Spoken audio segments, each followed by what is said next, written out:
When the Second World War ended, there were 2 forts remaining in the North Sea, built to attack German E-boats. One was blown up by the Navy, and the second seized and squatted on by the Bates family. Vigorous attempts were made to get them off. And then came a High Court ruling that the fort, being outside the 3-mile limit, was outside the jurisdiction of British law. Mr. Bates had always promised that one day he would make his wife a princess. And on her birthday, he declared himself an independent state and his wife the Princess of Sealand. Do I call you Joan of Sealand? You call me Joan, that's my name.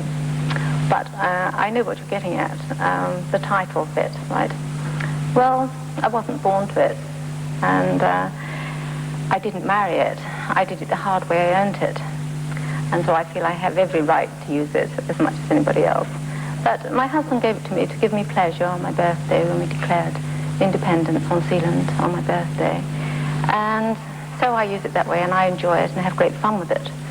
But the main reason for making Sealand a principality was not just to give his wife a pretty title, which every woman would love to have. Princess is very romantic. It's to simplify the law. If you don't have a principality, you have to have lots and lots of laws written and law books, very involved, very costly, lots of people, lots of time. And so to simplify the law, my husband made it a principality where the prince is the law. When you go abroad, do you call yourself a princess? Oh, no, I don't call myself a princess. But nowhere? Nowhere, but, I mean, obviously it is my title. I mean, I sign my cheques, Joan of Sealand, and people use it. People like to use it. As I understand it, this unusual position has come about because when the British government came off the fort, they should have blown it up, but they forgot to do it. That's right. So that your husband, Roy, reactivated sovereignty, to use a word very much in use of thought, and by squatting on it, has kept sovereignty since. Well, what he has really done is he has reactivated a sovereignty which the British government derelicted. In other words, they trespassed on the high seas when they put the fortress there. But there was a war on, so no one worried about that. And then when they left it, I mean, obviously they should have removed it, which they didn't, and they just abandoned it. And they derelicted their sovereignty, and my husband has reactivated that sovereignty. It's just a fluke in the law. I mean, you can't go out into your back garden and stick a flag in and say, I declare independence, this is my island, my sovereign island. Well, I understand that after you, Roy, and you had seized the Rough Towers, this fort, that the British government did go and activate their sovereignty on Rockall by a helicopter shoving a flag down there in case the Irish got the oil rights. Yes, well, when they realized what we were doing, they not only went and planted a flag on Rockall, they also went out and blew up one and only other fortress where the same situation was, and they didn't want anybody else to do it, so they thought the best thing they could do would be to blow it up. Now, I imagine, Joan, that they didn't take your occupation of this lying down. We've said there were attempts to get you off. Oh, yes. Now, what do those attempts consist of?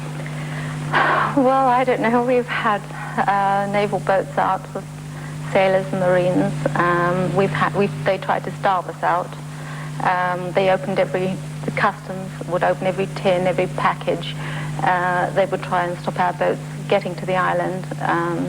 On one particular occasion, when I'd been on Sealand for 40 months, it was the longest I've ever been on Sealand, I went back to England to do some shopping and left my children on the island. And so they thought, well, this is a golden opportunity, and they stopped everybody going to Sealand and threatened everybody in the area to keep well away.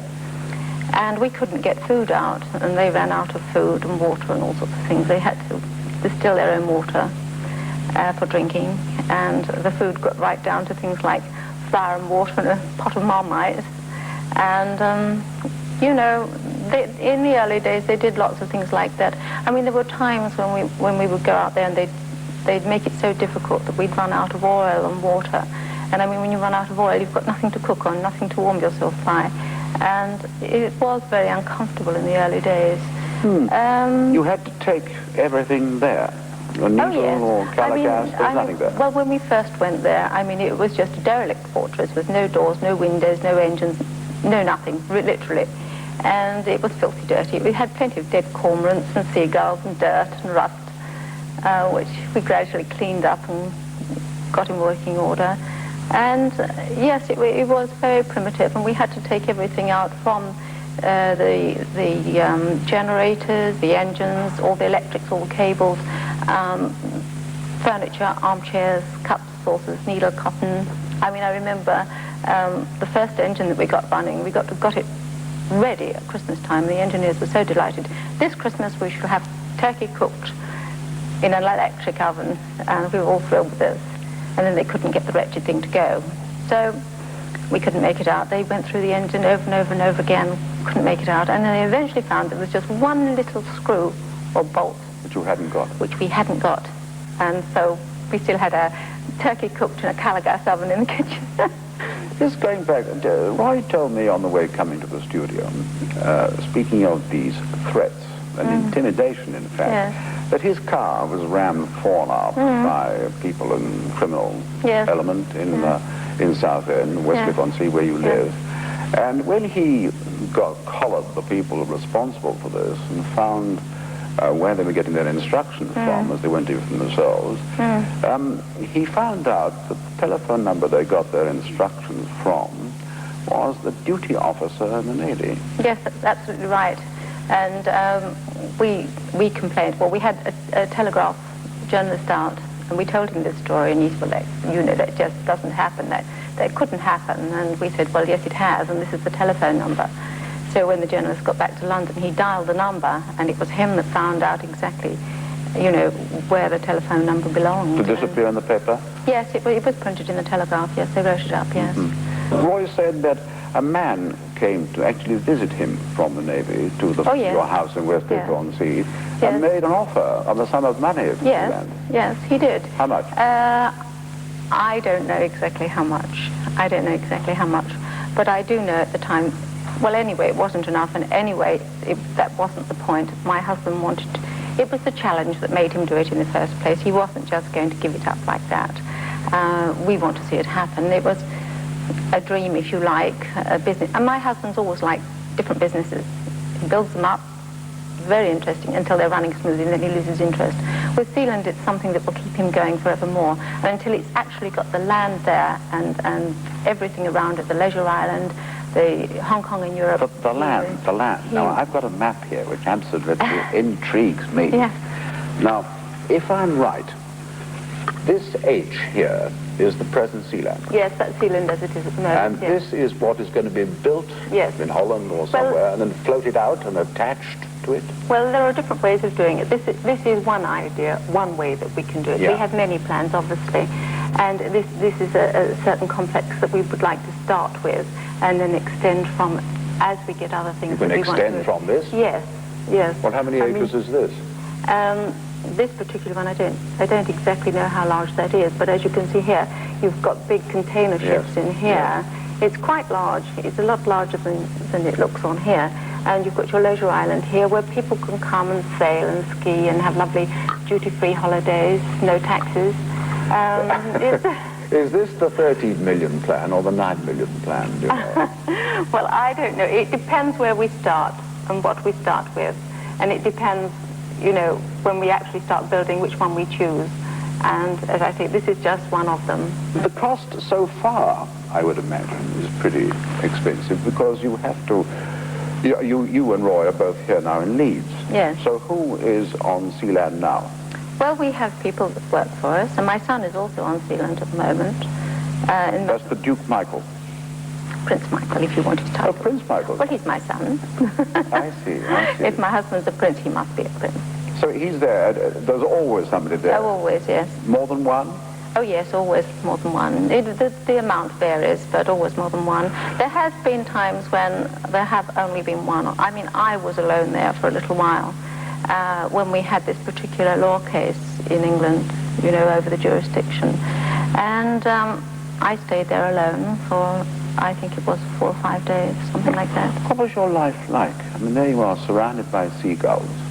You're sitting on the lavatory, and there's the coast of England 7 miles away. Yeah. You say there are no doors. And when I first went there, that's exactly what you could do. Yes, we've improved it since. Did you fish? I don't like fishing very much. I don't mind catching lobsters and crabs, but I don't particularly if you like fishing, I think it's a bit cruel. Like eating it and cooking it. What did you do all day?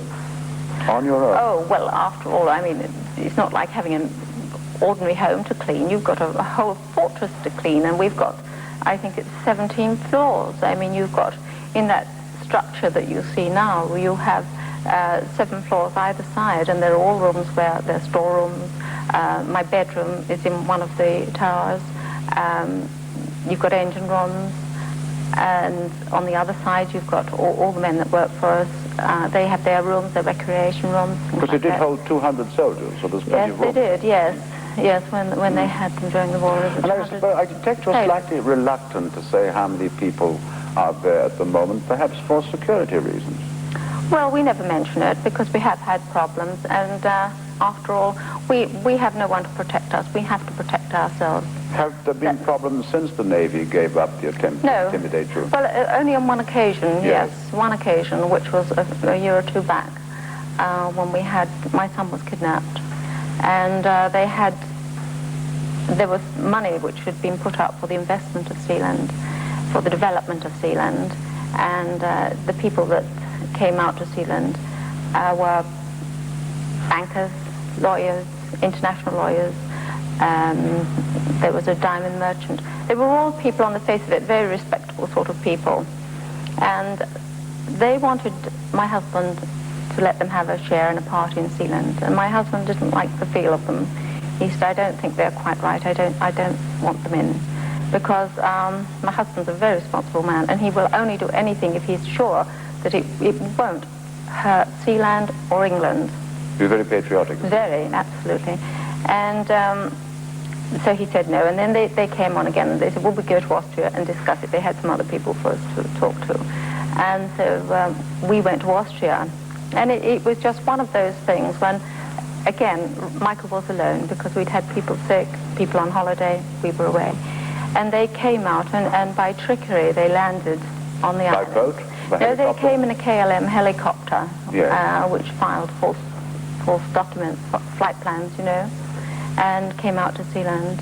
And one of the crew off the helicopter said he didn't feel very well. Would Michael give him a drink? And Michael said yes, of course. Took him into the sitting room, and of course the Sealand is all thick steel everywhere. The doors, the windows. You only had portholes that size, and so you couldn't possibly get out. And they just put an iron bar through, and they kept him prisoner there for 4 days and 4 nights. So what happened, Joan? Well, we felt there was something wrong, and we tried to contact all sorts of people we knew. And unfortunately, we don't have telephone communication with Sealand, and so we couldn't just sort of phone up and say, you know, are you all right? And he couldn't phone us. So anyway, we got in the car and we belted back, came across the ferry. And when we got back in England, we found that Michael was there, and he looked absolutely dreadful. I mean, he's no baby. I mean, he was 27, I think, at the time. Michael was in England? Yes, he was in England when we got back. And the consortium were on the fort? They were on the island, Sealand. yes. And he told us what had happened. And having looked at him and checked him over and found that he's a good, strong, husky man, it was all right. All he wanted to do was to go and get the island back. So that night, we just spent planning out what we were going to do and how we were going to do it. And the next morning, at dawn, my husband and Michael and 3 other Sealanders, we have a special unit trained by my husband who, you know, if we have any problems, they're there to help us. And they flew out, and John, the helicopter pilot, flew us out behind a passenger ferry. And, in the lee of the passenger ferry, so you weren't discovered as you approached. Yes, and then when they got to the fortress, they just went up and out and over the platform, and then Michael Roy and the other 2 just slid down little ropes. And all these people were sitting on deck, sort of waiting to put a bullet into the helicopter, and I was sitting at home, you know, sort of afraid to breathe practically, because I thought, well, I don't know, you know, one bullet in a helicopter, it's like a flying bomb. Yes. And if they miss the platform and they go into the sea, there's nowhere out in the middle of the North Sea that could pick them up. There was no way they could swim ashore. There was nothing. They'd have had it. Anyway, they went in so hard and so fast, they got it back. And then we kept them prisoner for some time. One we kept for, I think, 6 weeks or 2 months. There was a cutting, I remember, because the German government approached the British embassy, the Foreign Office, I should say, the Foreign Office, to say, do something about this. And they say, we can't do anything about this. That's it's right. not our concern. Speak to Mr. Bates. That's right. That's right. Well, there's a kind of recognition there. Well, there is a recognition. I mean, they accept us, and as I say, people in England nowadays, I mean, we don't have problems with customs or immigration or anything else. The police, we have a police boat in the area, which if we were just to call them, they'd come over and help us if we needed any help. We don't. And in return, you see yachts in distress? Oh, yes, we're often, yes, we often rescue people out in the North Sea there. You know, it's part of our life. But no, it is accepted now. The days of you know, sort of tongue-in-cheek has gone. Nowadays, it's just accepted and taken for granted. Quietly proud of you. They are, yes. They take a pride. Has it been done anywhere else in the world? It can't be done anywhere else in the world. There's nowhere else. All the international lawyers who have loved to write up international opinions on the legality and the sovereignty of Sealand, they've enjoyed doing it because it's an exercise in the law that they've never had before. And as they say in their opinions, it will never happen again. So it is quite unique. It's the only place in the world where this can happen. Now, I know you have had offers for this, and for the reason you've given, they've been turned down because they don't quite fit in with yours and Roy's ideal plan for it. You're rather romantic, aren't you? Well, I think you have to be a bit romantic in life, particularly if you do the sort of things we do. I mean, well, what you have here is quite romantic. Could this what is that? That piece, the coloured piece, the having got an island and it's decided that we would like to declare independence, you have to have a flag. And so I chose some distinctive colours, and I decided on red for Roy, black because we'd been in pirate radio, and as you know, you're called a pirate if you pioneered commercial radio. I was very proud of that. And this is our path of virtue here in the middle, the white bit. That's the narrowest part. Yes. And what's this? This is a coat of arms. Yes, this is our coat of arms with our flag colours here, obviously. Yes. And you have the leopard and the lion, strength and the cunning. You have the prince's helm. And this is depicting pirate radio. And our motto underneath here, Marie Libertas, is freedom from the sea, which I think explains exactly what we are about. Yes, I see. Did you design this? No, that was designed by a top heraldic expert in England. I see. Now, what else have we there? We've got money. Let's see. We have money, now yes. we're really talking. Now we come to money, aren't we? This is your head with your hair up. Yes. $10. Yes. Oh, you're not going in for sterling, it's dollars. It's dollars because I think throughout the world people understand what dollars are. Sure. And we don't have paper money as yet. We have only gold and silver. So. Do you sell this to? I mean, do you have a tourist trade? Well, yes. If people come and they want to buy a coin or stamps, yes, they can. Obviously, yes. Or stamps. Or write to Sealand. Oh, before. What is the gold piece at your neck? This one here was a special coin that was minted on our 10th anniversary of independence, after we've been on Sealand 16 years now. And this was the gold one that was done especially for that. And you mentioned postage stamps, and I can see. Yes. Can I see those? Yes. Thank you. Now, in the corner, where I can see his distinguished eminence, Roy, and all the ships, which are, what, pirate ships? Well, most of the English privateers are pirates. Yes. Now, do you stick these on letters that you are sending overseas together with British mail? Well, at the moment, you see, we have to transport mail from Sealand to England. Yes. And it then goes on. But obviously, if you've got a lot of people there, you've got to do something, you've got to charge them. And from there, for instance, if you write to me on Sealand, it goes to Post Office Box 3, Felixstowe, but you write to the Principality of Sealand, you see. So, and then we pick it up and we transport it out to Sealand and back again. But you put your own stamp on your own letters? If it's going the other way, yes, yes.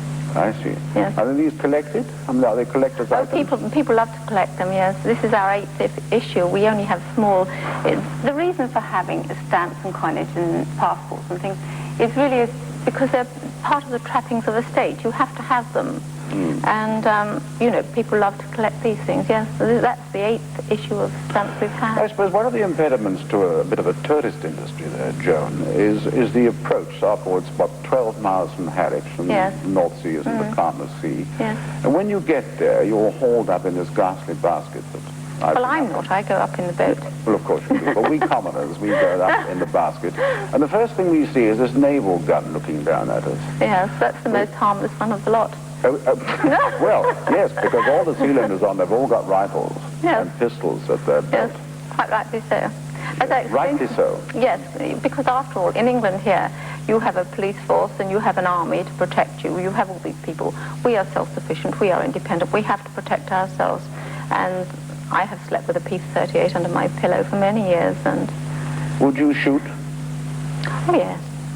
I wouldn't have it under my pillow unless I mean, I think anyone would shoot. If a man's pointing a gun at you, then he intends to use it, so you have to do it first. You would shoot first? Particularly... No. If he was pointing a gun at me, I would assume that he is going to use it on me, because nobody points a gun if they know what they're doing with a gun. Nobody points a gun unless they're going to use it.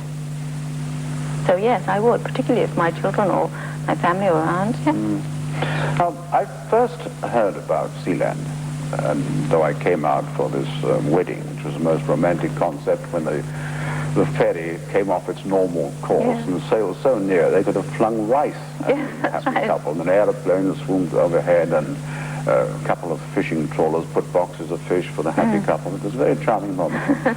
But I've sort of followed the story from about 1972 or so. And now it's 1982. Yes. And we haven't got really any further away from that little H in the middle. Well, we will not start developing the island unless we have the right people with the right money. In other words, I mean, there are plenty of people in the world who would like to do it, but I mean, there wouldn't be much of an asset to either Sealand or England. And we won't have that. And we don't intend to be a sore on the side of England. We want Sealand to be an asset to them, where they will get revenue and people will get work. And we want to be an asset to England. I mean, you know, after all, we're English, and there's no way we'd do anything that would... But time has passed. Do you think if Roy were to succumb to something, like old age, that's a long way off, would you carry on the idea yourself? Oh, yes, I think so, yes. Yes. Because Michael... Yes. My son's obviously wrapped up in it and has been since he was 15. I mean, there's no way he'd want to let go of it. And as far as developing the island, we are negotiating with 2 groups of people, quite separately, at the moment, who want to develop the island. We are working at it all the time. Are they British? One is British. There's not much risk. Well, no, when I say they're British, no, they're mainly international. There are 2 groups of people who are totally international, yes. They're not just English. You don't know exactly how much it will cost. No. But even the running costs are enormous, I suppose. Yes. Well, how does your husband provide for this? Well, I mean, my husband's a businessman and has been for many years. We had many businesses, of which we haven't got now, obviously. And we've, as the Americans would say, we put our money where our mouth is. And so now it's a matter of getting people who will... I mean, people believe in Sealand. You couldn't sort of go out and do it the first year. And also it took time to get international opinions.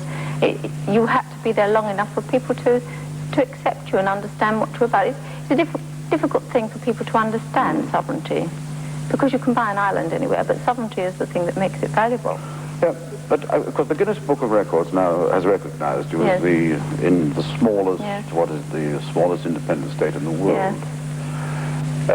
I'm just wondering, supposing you came enormously successful, and you became a Hong Kong or a Las Vegas just outside Harwich, which would be good for Harwich too, as well as...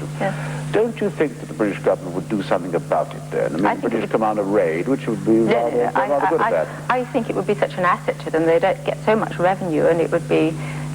Oh, no way. I think quite the reverse. I think they'd love it. Really, because, I mean, they'd get so much out of it.